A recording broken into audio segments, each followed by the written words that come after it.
Pray for him. We're in trouble. But I'm gonna do this song for you, baby.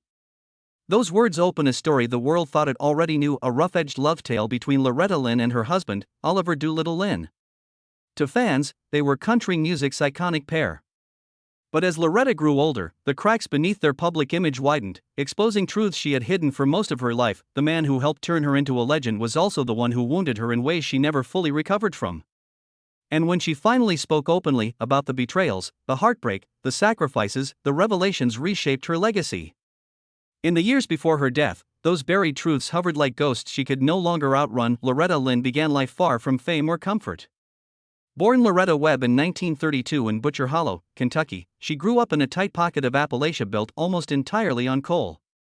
Van Leer, the nearest town, was a classic company town ruled by the Consolidation Coal Company, where wages, housing, and even currency were controlled by the mines. The Webb family lived under the weight of generational poverty. With 8 children to feed, Loretta's father scraped together a living in the mines while her mother stretched every penny, often making clothes from flour sacks. Hardship followed them relentlessly. At just 11 months old, Loretta suffered a life-threatening ear infection so severe that doctors drilled 2 holes in her skull. Her mother couldn't afford the hospital stay, so she walked 10 miles every day to bring her daughter in for treatment.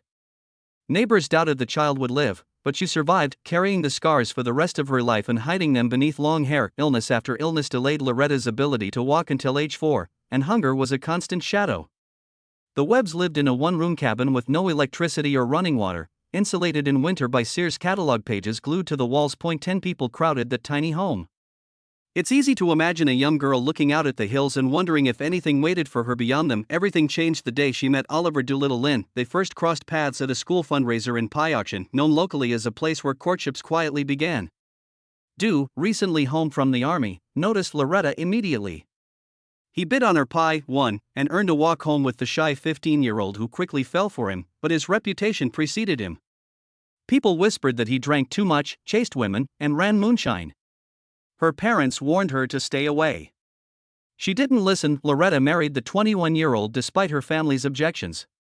Her mother refused to sign the papers or attend the wedding. Within hours of the ceremony, Loretta discovered the darker side of the man she loved. When she repeated a joke she didn't understand, he pulled her over his knee and hit her, a grim preview of the marriage ahead. Soon she was pregnant. Then Do uprooted her, moving the young bride from Kentucky to Washington State. The distance separated her from her father, who was battling health problems after years in the mines. Loretta began having haunting dreams of him dressed in a blue suit and lying in a burgundy coffin.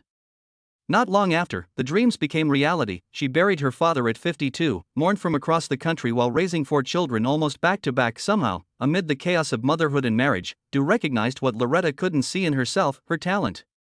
He went to Sears, bought her a $17 guitar, and pushed her relentlessly. He entered her in a televised talent show. She won only a wristwatch, but her voice caught the attention of Canadian businessman Norm Burley, who launched Zero Records just to record her. Loretta and Do then drove cross-country promoting her debut single, sleeping in their car and eating sandwiches in parks.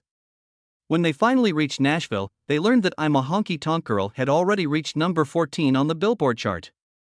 Suddenly, the doors of country music swung wide open. With success came pressure. Loretta's marriage, passionate, volatile, and often violent, fed her songwriting. Do had a fierce temper. He hit her, she hit back.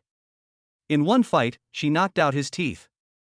Their relationship was a storm she both endured and mined creatively. Her life changed again in 1961 when Patsy Cline heard Loretta sing I Fall to Pieces on the radio. Recovering from a car accident, Patsy sent her husband to fetch Loretta. The two women bonded instantly, forging a friendship so deep and loyal it later inspired a movie. Patsy taught her confidence, performance, style, and survival in the industry, but while Patsy built her up, others took advantage.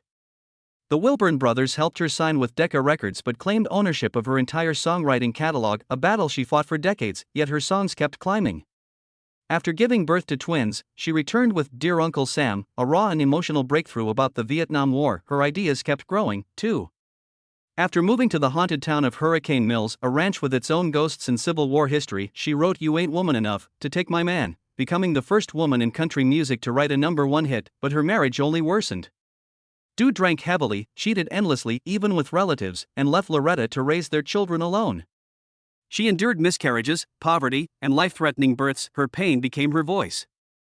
Songs like Don't Come Home A Drinkin' and Fist City were warning shots aimed straight at her husband's behavior. Then she suffered an unthinkable loss. Patsy Cline died in a plane crash in 1963.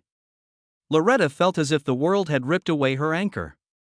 She said every young woman should find a friend like Patsy because if you have a friend like that, you have everything. Doolittle's health deteriorated in the early 1990s. Diabetes led to amputations. Heart surgery followed. Loretta stepped away from fame to care for him until he died 5 days before his 70th birthday. She stayed at his side, singing while he slipped away. Their marriage had been brutal and formative. She later said she could never have become Loretta Lynn without him.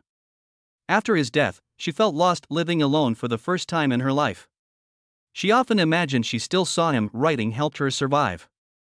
Her grief poured into I Can't Hear the Music. Then came a revival no one expected. At 72, Loretta teamed up with Jack White to make Van Leer Rose, a raw, electrifying album that climbed to number 2 on the country charts and introduced her to a new generation, but age brought new battles. Pneumonia, knee surgery, a fall, a stroke in 2017, and a broken hip in 2018 slowed her body but never her spirit. When tabloids claimed she was dying, she joked on Facebook that she'd happily take those rumors straight to Fist City. Even as her health declined, she kept creating.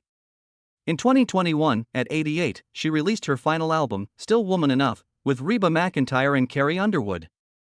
She had been contracted for 5 albums with Sony and completed 4, many produced with her daughter, Patsy. Loretta always said she wrote for women, the mothers, the wives, the fighters who lived stories like hers. On October 4, 2022, Loretta Lynn died peacefully in her sleep at her Hurricane Mills ranch.